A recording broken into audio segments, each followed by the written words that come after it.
অঝরে নামবে বুঝি শ্রাবণী ঝরায়। আপনি তো আসলে প্রথমে গান দিয়ে আপনার জীবন শুরু করেন। না না না, আপনি কি স্পোর্টসম্যান ছিলেন? স্পোর্টসম্যান ছিলাম, এক্স্যাক্টলি। আমি আসলে গানের জগতে কিভাবে এসেছি আমি নিজেই মাঝে মধ্যে অবাক হই যে আমার আইডেন্টিটি বা আমার পরিচয় এখন সবাই জানতে পারছে আমি একজন শিল্পী।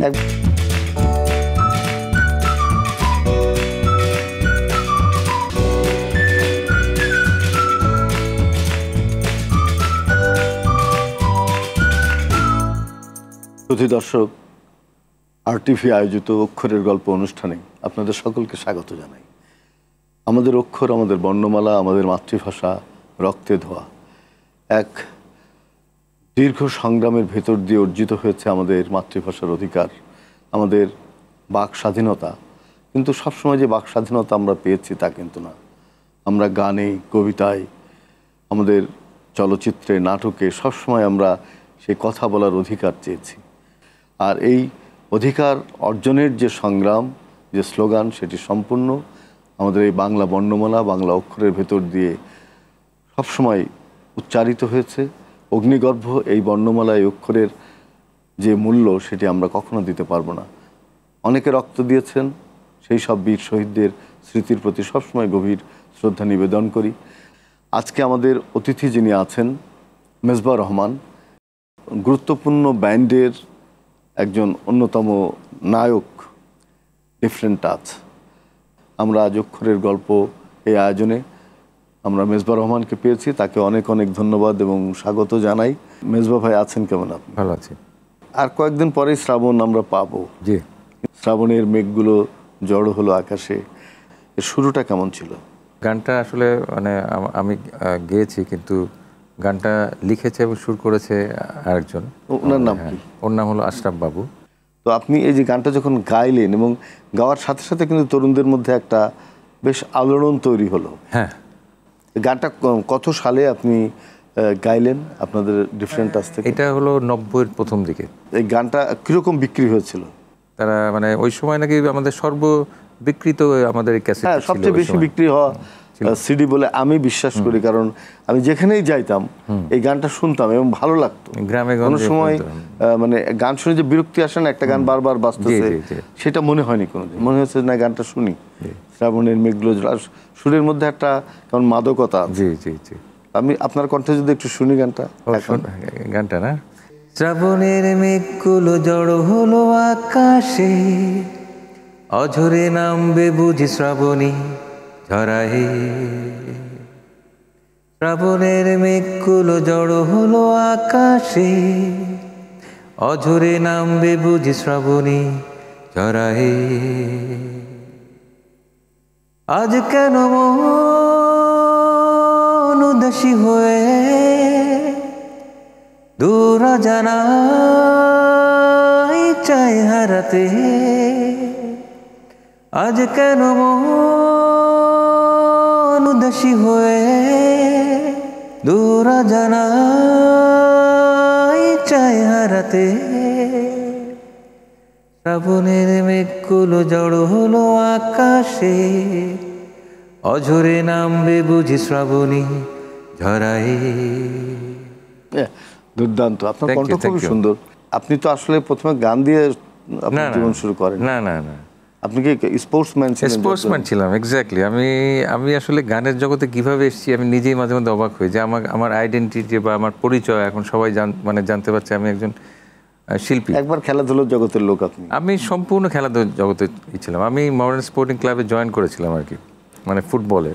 তা আমি মোটামুটি আমার ফুটবল, ক্রিকেট, তারপরে মানে দাবা, তারপর টেবিল টেনিস, যে কোনো খেলা, আমি ব্যাডমিন্টন, আমি অনেক পদকও পেয়েছি, প্রচুর পদক পেয়েছি। এবং আমার জীবনের ধ্যান জ্ঞান যেটাই বলেন, মোটো বা এইম, খেলার সঙ্গে যুক্ত ছিল। হ্যাঁ, আমি ছিলাম যে আমি জীবনে বড় প্লেয়ার হব, এটাই ছিল আমার ধ্যান জ্ঞান। খেলাধুলার পাশাপাশি গানও করতেন? না না, একদমই না। গানটা ঢুকলেন কখন? ঢুকলাম মানে কি, আমার এক বন্ধু, ও গিটার শিখতো আর কি। তো ওই সময় যখন ধরেন ম্যাট্রিকের পরে যখন সবাই তো বসে বসেই সময় কাটায় যে কবে রেজাল্ট হবে আর কি। এক বন্ধু বলে, দোস্ত যাবি একটু, আমি গিটার শিখি, আমার সাথে চল। আমি চল, নতুন একটা জিনিস যাই একটু দেখে আসি। তা ওর সাথে যখন গেলাম, তো ওই যে ভদ্রলোক, নাম হলো পান্না আর কি, উনি যখন ওই গিটার বাজালো, ওনার যে সুদিং সাউন্ড আমার কানে এখনও মনে হয় বেজে আছে আর কি বিষয়টা। তখন বের হওয়ার পরে বললাম, দোস্ত তোর আমি তো একটু শিখতে চাই। তো বললো, দোস্ত তোর তো আগে একটা গিটার কিনতে হবে, তার আগে তো এটা হবে না। তখন আমি আমার বড় বোন, আমার আব্বা তো এগুলোর মধ্যেই ছিল না, সে খেলাধুলাই রীতিমতো মানে পছন্দ করতো না। গান বাজনা তো অনেক দূরের ব্যাপার, গান বাজনা থেকে আরও ভয় পেতো আর কি। যখন আমি ওই গিটার আমার বড় বোন দুলাভাই কিনে দিল, আমি গিটার 4 তলার ছাদে রাখতাম, মানে আব্বার ভয়ে, মানে ইসের উপরে রাখতাম আর কি। এবং যখন কয় ভাই বোন? আমরা 4 ভাই বোন। এখন আমরা ওখানে রেখে আমি যখন আব্বার ফেরার সময় হতো, তখন আমি আবার গিটারটা আবার যে রেখে আসতাম। আবার যখন আব্বা বের হতো তখন ওটা নিয়ে আসতাম। আব্বা কি চাকরিতে ছিলেন? না, আব্বা বিজনেস করতেন। একদিন হঠাৎ ওনার সামনে পড়ে গেলাম আর কি, গিটার নিয়ে। যে আমরা ভুলে গেছি যে আব্বার তো আসার সময় হয়ে গেছে। আব্বা সাধারণত লাঞ্চ টাইমে আসতো আর কি। সময় যখন হয়ে গেছে তখন আমি খাইছে, তো যখনই আমি রাখতে যাব 3 তলার বাসার 4 তলায় দেখা হয়ে গেল। তাই বললো যে এটা কি? আমি বললাম এটা গিটার। তোমার কাছে আসলো কিভাবে এটা? আমি আমার এক বন্ধু, ও একটু দেখে গেছে, বললো যে এরকম নিয়ে যাবে আর কি। বলে তুমি এখন যাচ্ছ কোথায়? আমি তো ছাদে যাচ্ছি আর কি। বলে আমি যেন আর এটা যেন না দেখি আর পারতে। পরে আমি আব্বার কাছে শুনেছি যে আব্বার মধ্যে একটা বদ্ধ ধারণা ছিল, যারা এই মিউজিক করে এগুলো একটা অ্যাডিকশনের মধ্যে জড়ায় যায় আর কি। এই কথাটা কিন্তু খেলা এবং মিউজিক এর সবকিছু অ্যাডিকশন আছে। ফুটবল তো ভয়াবহ অ্যাডিকশন। না, ওইটা না ওই অ্যাডিকশন কিন্তু আবার অন্য অ্যাডিকশন, ড্রাগ অ্যাডিকশন আর কি। ওই যে যারা মিউজিশিয়ান যারা, সেটা আবার আলাদা, কিন্তু ওই সম্মোহন আলাদা। ওইটার মধ্যে কিছুটা সত্যতা ছিল, একদম অসত্যতা কিছু ছিল না। অনেক কিছুই ঘটনা ঘটতো এইসব। আমাদের অনেক বন্ধু বান্ধব সত্যি কথা যারা মিউজিক করতো, তারা ওই ড্রাগ অ্যাডিকশনে অনেকে মারাই গেছে। শ্রাবণের মেঘগুলো ঝড় হলো আকাশ, সেটা তো হিট করলো, মানে একটা বেশ জনগণের, বিশেষ করে তরুণ সম্প্রদায়ের কাছে খুব জনপ্রিয় হলো। আপনি প্রায় আমার জানা মতো 100-এরও বেশি গান আপনি লিখেছেন এবং করেছেন। এবং সিডি কতগুলো বেরিয়েছে? সিডি বেরিয়েছে 4টা সিডি। 4টা সিডিতে মিনিমাম 4-48টা গান এরকম হবে। এই যে গান করে জীবন ধারণ করা, এটা তো খুব কঠিন বাংলাদেশে। আপনি কি চেষ্টা করেছিলেন যে আমি গান গেয়েই আমি বাজবো? না, ওইটা তো মাথার মধ্যে কাজ করেনি যে গান গেলে আমি যে জীবন ধারণ করব, সেই বিষয়টা আমার মাথার মধ্যে কখনোই কাজ করেনি। কিন্তু যখন আমি দেখেছি, প্রফেশনালি যখন এসেছি, তখন দেখেছি এটা সম্ভব। আপনার এই যে গানের বাবার ভয়ে গান করতেন না, কিন্তু আপনি যখন বিখ্যাত হলেন তখন আপনার বাবা কি বলতো? হ্যাঁ, একদিন একটা প্যারালাল ঘটনা, মানে আমার টেলিফোন এসছে আর কি। তা টেলিফোন এসছে, তখন একটা ফোন ছিল হয়তো এই ঘরে, একটা ওই ঘরে আর কি। তো আব্বাও মানে ফরচুনেটলি ধরে ফেলছে আর কি। কিন্তু আমার ফোনটা এসছে। আপনিও ধরে ফেলছেন? হ্যাঁ, আমি তো ফোনটা এসছে আমার। আচ্ছা, আমি কথা বলছি আর কি, একটা প্রোগ্রাম এসছে আর কি। তারপর আমি বললাম যে কোথায়? চিটাগাংয়ে প্রোগ্রাম। তো বললো যে ঠিক আছে, তাহলে আমি বলছি যে কত পেমেন্ট, রেমুনারেশন এইটা হবে এবং আমাকে প্লেন ফেয়ার টেয়ার দিতে হবে। আচ্ছা, এগুলো সব বলছি। আচ্ছা, এসব ঘটনা সে শুনতে পাচ্ছে। কি ব্যাপার, আমার একটার সাথে এইভাবে কথা বলছে। মিউজিক যারা করে, আমি তো এটা শুনেছি, এগুলো করে নাকি আবার? অনেকে আছে আবার ইয়েটা করে, ওই যে ওই মানে খুব মানে বডি মুভিং টুভিং নাচানাচি করে, এগুলো আমি তো ওগুলো আবার হচ্ছে পছন্দ করে না। তখনকার আমরা একটু কনজারভেটিভ আর কি। তখন আপনার আম্মা কি চাইতেন? আম্মা আসলে উনি কোনোটাই আম্মা বাবা যেটা বলতেন সেইটাই করতে পারবেন। দ্বিতীয় গান যে বেশ আলোড়ন তোলো, ওই গানটা কোন গানটা? এটা এরপরে ওই দ্বিতীয় বলতে কি, আমাদের ওই অ্যালবামে বেশ কয়েকটা গান হয়েছিল। তার মধ্যে শ্রাবণের মেঘ, দৃষ্টি প্রদীপ জেলে খুঁজেছি তোমায়। এই যে দৃষ্টি প্রদীপ জেলে যে খুঁজছেন, এরকম কেউ ছিল কিনা? না, এটাও কিন্তু ওই আমি যে বললাম যে ওর লেখা, ওই যে আশরাফ বাবুরই লেখা, ওরই লেখা, ওরই সুর করা। এবং ও আরও এই উত্তরটা ভালো দিতে পারবে। কিন্তু এই গানটা আমাদের সবসময় গাইতে হয় যখনই আমরা কোথাও মানে কোনো প্রোগ্রাম করি, স্টেজ করি, তখন এই গানটার মধ্যে একটা নস্টালজিক একটা ভাব আছে। মানে এই গানটা শুনবো আপনার কণ্ঠে। একটু বিরতি থেকে ফিরে আসি। শুধু দর্শক, আপনারা দেখছেন RTV আয়োজিত অক্ষরের গল্প। যাব বিরতিতে, আশা করছি থাকবেন আমাদের সঙ্গে। আমাদের অতিথি মেজবাহ রহমান।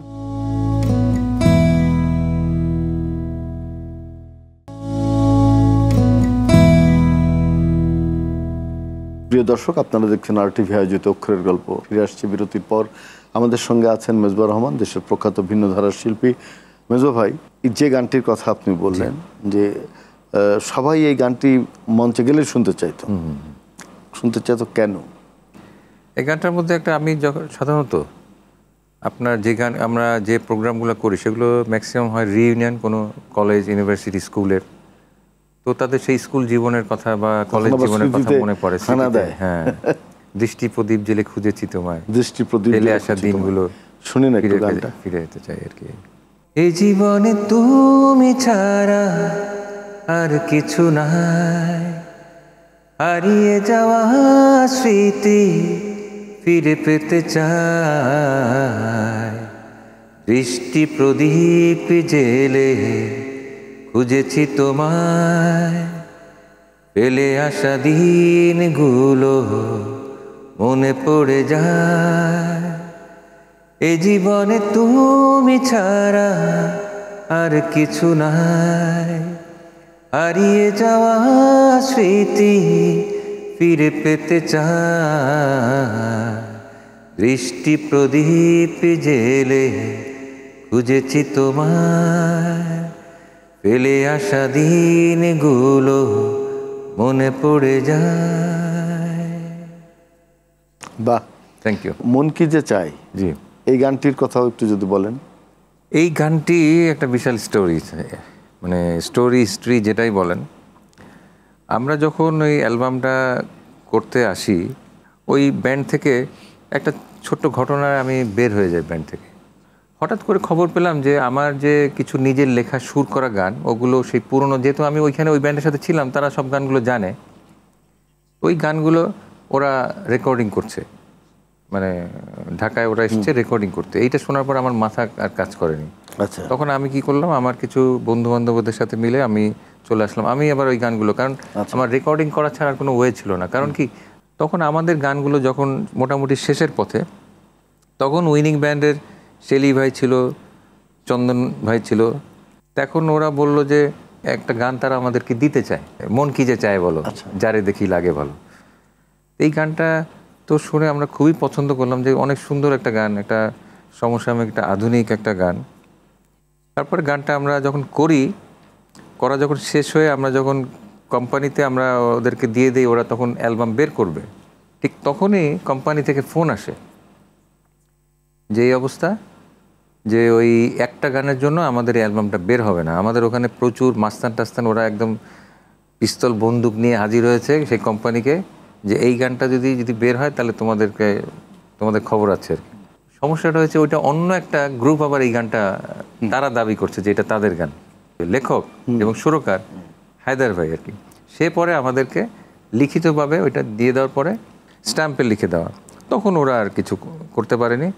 তখন এই একটা ঝামেলা হয়েছিল। এবং এই গানটার আমাদের মোটামুটি, গানটা একটু শুনি। মন কি যে চায় বলো, যারে দেখি লাগে ভালো, মন সে তো বাধা পড়ে না, কি জানি কেন জানি না। মন কি যে চায় বলো, যারে দেখি লাগে ভালো, মন সে তো বাধা পড়ে না, কি জানি কেন জানি না। কাছে এসে পাশে বসে কথা বলে যে, এমন বলে সে আমারে ভালোবেসেছে। চোখে চোখে চোখ রেখে কথা বলেছি, বোঝাতে পারিনি তারে ভালোবেসেছি। কি করে যায় সে বলা, আমি আজও শিখিনি। মন কি যে চায় বলো, যারে দেখি লাগে ভালো, মন সে তো বাধা পড়ে না, কি জানি কেন জানি না। বাহ, গানগুলো শুনলে মনে হয় একটু ব্যক্তির অনুভূতিটা এখানে খুব প্রবল। এবং আপনি যখন গাইছেন মনে হচ্ছে আপনি আপনার ভেতরে আপনার নিজের আত্মার কথা সেখানে বলবার চেষ্টা করছেন। এবং যখন অন্য কেউ এই গান গায় তখন তার মনের মধ্যে এরকম হয়, একটা ব্যক্তিক অনুভূতি যেটা নিজের হয়েও সকলের এবং সমকালের হয়েও চিরকালের, রবীন্দ্রনাথের সে কথার মতো কিছুটা এই গানের মধ্যে আমি পাই। আচ্ছা আচ্ছা, আপনার গানগুলোর মধ্যে যেটা আপনি বললেন খুব সরল শীতল, একটু খুব ধিমে যাচ্ছে, এটাও মানুষের তো একটা প্রবণতা। তো এই প্রবণতাটা কেন বেছে নিলেন? গান তো সত্যি করার অর্থে আমরা এই গানগুলো আমরা যখন বের করেছিলাম তখন ছিল 90 দশকের প্রথমে, 90s-এর শুরুতে। 90s-এর শুরু থেকে তখন পরিবেশ ছিল একরকম, আর এখন হয়ে গেছে কি গানটা আসলে শোনার চেয়ে দেখার বিষয় হয়ে গেছে। দেখার বিষয়, খুব বেশি বডি শো করতে হয়, তাই না? আমি নিজে তো আমার মনে আছে, মানে আমাদের যে যারা শিল্পী, মানে লিজেন্ডারি শিল্পী, তারা স্টেজে দাঁড়িয়ে গান করতেন এবং সেগুলো মন্ত্রমুগ্ধের মধ্যে সবাই শুনতো। ইভেন ওটাও বাদ দেন, আমাদের কথাও বাদ দিলাম, যে আপনি উপমহাদেশে যে আপনার ওই যে পার্শ্ববর্তী দেশে লতা মঙ্গেশকর, আপনি তাদের কনসার্টগুলো দেখেন, উনি একা দাঁড়িয়ে চুপচাপ গানগুলো করেন শুধু, উনি কিন্তু কোনো মুভিং নেই, কোনো ডান্স নেই, কিছু নেই, মানে একটু ভদ্রচিত, এবং তার গান লক্ষ লক্ষ মানুষ থ্রো করলেই মানুষ শুনছে আর কি, এবং তাকে কোথায় তাকে রেখেছে, তার অবস্থানটা। আমরা একটু ওয়েস্টার্ন ফ্রেমে যাই তো, আমাদের আইব বাচ্চুরা যখন এটা করলো, একটু ব্যান্ডের সঙ্গে একটু গিটারের সঙ্গে হাঁটাচলা করা, এগুলো করতে মুভমেন্ট ছিল। এবং আমাদের বিখ্যাত সেই শিল্পী, তার কিছু অনুকরণ এখানে হয়েছে। তো সেই সব কারণে হয়তো বাংলা গানের, কিন্তু এখন মনে হয় যে আবার একটু অন্যদিকে ফিরে যাওয়ার চেষ্টা আছে ব্যান্ডের। আমি জানি না, কোনো কোনো গানে তো সেরকম মনে হয়। হ্যাঁ, এখন তো আমরা ওই সময় যে গানগুলো করেছি, ওই সময় মানুষের মনে জায়গা করে নিয়েছিল, সত্যি কথা, যে সফট গানগুলো। কিন্তু এখন এই গানগুলো খুব একটা স্টেজে করতে পারি না। হ্যাঁ হ্যাঁ, এই সফট গানগুলো একটু ঘরে বসে বেশি শোনার মতো, রেস্তোরাঁয় বসে কফি পান করে সময় মতো, এটা অন্যরকম। আমাদের দেশের শিল্পীরা যোগ্য সম্মান পায় না এবং তারা জীবন ধারণ করতে পারে না গান গেয়ে। কেন? আমি অন্যদের কথা বাদ দিলাম, যারা মানে লাইমলাইটে আসতে পারে না, তাদের কথা বাদ দিলাম, কিন্তু যারা কেউ যারা আমি মনে করি যারা লাইমলাইটে এসেছে, বা তারাও যে মানে অনেক সময় যে পরে যে এসে দুস্থ শিল্পী হিসাবে যে হয়, আমার কাছে চিহ্নিত, আমার কাছে এত খারাপ লাগে, আমি নিজেকে মানে আমি বলবো যে আমার বিব্রত বোধ করি এই জিনিসটা। আমি আমার ক্ষেত্রে কিন্তু আমি এটা কখনোই যে মরে যাব কখনো নিজেকে দুস্থ শিল্পী হিসেবে সামনে এইটার সুযোগই যেন না আসে। এই জন্য আমি ওই চিন্তাটা সবসময় করার কারণে আমি ব্যালেন্স ভাবে চলি। আমি নিজের অবস্থানটাকে আমি শক্তিশালী করার চেষ্টা করি, যে না আগে আমি ওই গান করব, শখের বসে করি, প্রফেশনালি করি, কিন্তু আমার নিজের অবস্থানটা যেন শক্তিশালী, অর্থনৈতিক, হ্যাঁ, ওইটা কিন্তু আমি ওই জিনিসটা আমার মাথায় কাজ করে এবং সেইভাবে আমি চলার চেষ্টা করি। এবং আমি বলবো যারা নতুন যারা এই করেছে, সেটা তাদেরকেও আমি বলবো, তারা এইভাবে যারা চলে, তাহলে যারা দুস্থ শিল্পী হিসেবে। আপনি তো জানেন যে আমাদের দেশে একটা যখন কোনো গভর্নমেন্ট আসে, তখন ভিন্ন মতের শিল্পীদের মিডিয়াতে তাদের কাজ করতে পারে না, একটা অলিখিত কালো তালিকা তৈরি হয়ে যায়। সেরকম কোনো খপ্পরে পড়েছেন কিনা? আইন শৃঙ্খলা বাহিনীর একটা শো হবে, তখন আমিও করেছি, আমাদের রেমুনারেশন সব কিছু কনফার্ম হয়ে গেছে। তখন হঠাৎ প্রডিউসার আমাকে ফোন দেয় যে একটু সমস্যা আছে, মানে তাও আবার ধরেন 1 মাস আগে আমার প্রোগ্রামটা কনফার্ম হয়েছে। তো আর প্রোগ্রামটা আমাকে একদিন আগে আমাকে হঠাৎ করে বলছে যে এই অবস্থা, যে একটু সমস্যা হয়েছে। আমি কি প্রোগ্রাম কি পোস্টপন্ড হয়ে গেছে? বলে না, প্রোগ্রামটা হচ্ছে, কিন্তু আপনি ওখানে আপনার থাকা হবে না আর কি। তখন আমি বললাম যে কেন?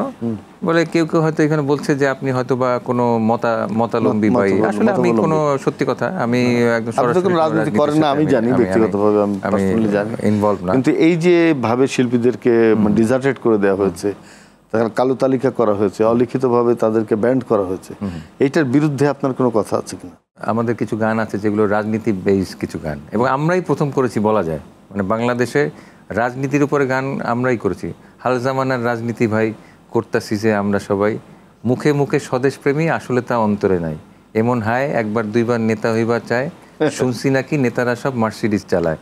এই যে কথাগুলো আমরা এটা 90 সালে আমরা লিখেছি, এবং ওই সময় সবার একটা ধারণা ছিল যে ওই সময় এরশাদের পিরিয়ড আর কি, যে আমরা কোনো তাদের রোশান হলে পরে আমরা নাকি জেলও খেটেছি। কথাটা সত্যি না আর কি।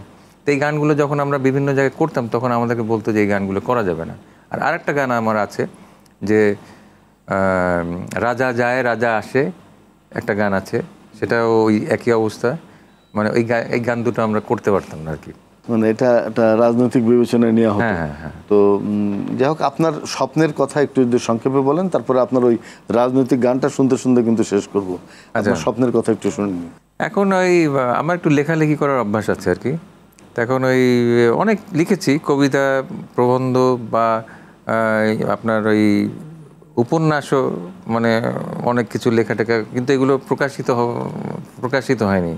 আমার মিসেস আর কি, আচ্ছা, সে তো সবসময় আমাকে করে যে আপনি আমাকে কথা দেন, আমাকে আপনি করে বলে, যদিও ওর সাথে আমার 12 বছরের প্রেম থেকে তারপরে আমি বিয়ে করেছি আর কি। 12 বছর গান শুনে কি প্রেমে পড়ছিল নাকি? না, সেটা আমি ঠিক বলতে পারবো না, কারণ এটা ভাবি কি গান পছন্দ করে? হ্যাঁ, ও নিজেও খুব ভালো গাইতো আর কি। এবং পরে সে আর এইগুলোর মধ্যে ছিল না, কিন্তু সে ওই নতুন কুড়িতে সে পার্টিসিপেট করেছিল, তখন ওই নাচে অংশগ্রহণ করেছিল, তারপরে গানে অংশগ্রহণ করেছিল নতুন কুড়িতে, এবং হয়তো পুরস্কারও পেয়েছিল। লালন গীতি গাইতো ভালো, যেগুলো জাতীয় পর্যায়ে সে পুরস্কারও পেয়েছে। কিন্তু এবং সে পরবর্তীতে সে আর গানের জগতে একদমই না। যাই হোক, মানে এক ঘরে তো আর দুই ভাগ থাকতে পারবো না। না, সেটা না, ওটা আমি সেটা কিছু বলি না, কিন্তু ও আগে থেকেই ও এখন একটু ভীষণ পায়াস আর কি। ও এই কারণে সে ছেলে সন্তান ছাড়া ও আর অন্যদিকে ওই ওর সব ধ্যান জ্ঞান সবকিছু ওর বাচ্চাদের আমার চেয়ে ওই দিকটা ওর বেশি মানে লুক আফটার ওই বেশি করে। মেজবাহ রহমান ভাই, আপনি যে রাজনীতির গান যেটা বলছেন আপনারা শুরু করেছেন, ওই গানটা খুব ভালো লাগছিল কথাগুলো, ওই গানটা শুনতে শুনতে আমরা শেষ করি। আচ্ছা আচ্ছা। নতুন এক পাঠশালাতে শেখাচ্ছে দিনে রাতে, গাল ভরা বুলি আর স্বাধীনতার মানে, খুলেছে জ্ঞানের দোকান, অধিকার সবার সমান, নীতি সব বইয়ের পাতায়, পাবলিক তা জানে। চেতনার বাতিগুলো ঝুলিয়েছে এমন মূল, দেখতে লাগে বড় আচ্ছা। মিছিলে ছোটাছুটি, আসলে মানুষগুলো ছাগলের 3 নাম্বার বাচ্চা। রাজা যায় রাজা আসে, কিছুদিন গেলে পরে টের পায় এই জনতা, পশ্চাৎপদ তাহার আটকানো বাসে। রাজা যায় রাজা আসে, ভোট দেয়া হলে পরে টের পায় এই জনতা, পশ্চাৎপদ তাহার আটকানো বাসে। রাজা যায়। দুর্দান্ত, থ্যাংক ইউ। এরকম সচেতন গান, সচেতনতামূলক গান খুব দরকার। এবং আমি চাই, মানে আমরা সবাই চাই যে মেজবাহ ভাই আবার এরকম কিছু গান, রাজনৈতিক এই সচেতনতামূলক গান জনগণ যেন শোনে এবং তারা আরও বেশি উজ্জীবিত হতে পারে। এখন তো সংস্কার চলছে দেশে, একটা অভ্যুত্থানের ভেতর দিয়ে সরকার এসছে, একটা সংস্কার এবং একটা ভালো নির্বাচন দেশে হোক। সেখানে আপনার এই গানগুলো নিশ্চয়ই মানুষের হৃদয় স্পর্শ করবে আরও নতুনভাবে। আপনি আরও অনেক গান লিখুন, কবিতা লিখুন, উপন্যাস লিখুন এবং ভালো থাকুন, এই প্রত্যাশা করি। শুধু দর্শক, মেজবাহ রহমান আপনারা নিশ্চয় লক্ষ্য করেছেন একজন সহজ মানুষ, খুব অন্যরকম একজন মানুষ, এবং দীর্ঘদিন একই রকম আছেন। কিভাবে তিনি তার তারুণ্য ধরে রেখেছেন আমি সে কথা তাকে জিজ্ঞেস করিনি। নিশ্চয় তিনি তার তারুণ্য নিয়ে আরও দীর্ঘদিন আমাদের মধ্যে থাকবেন, বাংলা গানের নতুন ভুবন তিনি আবিষ্কার করবেন, তার কাছেই আমাদের প্রত্যাশা।